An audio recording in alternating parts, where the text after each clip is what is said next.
உசிலம்பட்டி அருகே நீதிமன்ற உத்தரவின்படி 10 ஆண்டுகளுக்கு பின் திறக்கப்பட்ட உத்தப்புரம் கோவில். பொதுமக்கள் வழிபாடு செய்வது குறித்து மதுரை மாவட்ட எஸ்பி அரவிந்த் நேரில் ஆய்வு செய்தார். மதுரை மாவட்டம் உசிலம்பட்டி அருகே உத்தப்புரம் கிராமத்தில் அமைந்துள்ள முத்தாலம்மன் மாரியம்மன் கோவிலை வழிபடுவதில் இரு சமுதாயத்தினரிடையே பிரச்சனை இருந்து வந்த நிலையில் கடந்த 2014ஆம் ஆண்டு கோவில் பூட்டப்பட்டு சீல் வைக்கப்பட்டது. இந்த பிரச்சனை தொடர்பான வழக்கு உயர் நீதிமன்ற மதுரை கிளையில் நடந்து வந்த நிலையில் கடந்த வாரம் இக்கோவிலை திறக்க வழிபாடு செய்ய நீதிமன்றம் உத்தரவிட்டது. அதன்படி 10 ஆண்டுகளுக்கு பின் கோவில் திறக்கப்பட்டு இரு சமுதாயத்தினரும் வழிபாடு செய்ய இரு சமுதாய மக்களுடன் வருவாய்த்துறை அதிகாரிகள் தொடர் பேச்சுவார்த்தை நடத்தி வருகின்றனர். இந்நிலையில் இன்று மதுரை மாவட்ட காவல் கண்காணிப்பாளர் அரவிந்த் நேரில் ஆய்வு செய்தார்.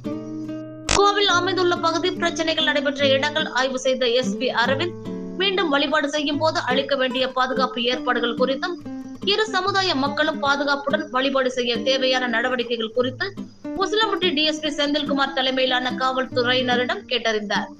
விரைவில் இக்கோவிலில் பொதுமக்கள் வழிபாடு செய்ய வேண்டிய ஏற்பாடுகளை வருவாய்த்துறை காவல்துறையினர் செய்து வருகின்றனர்.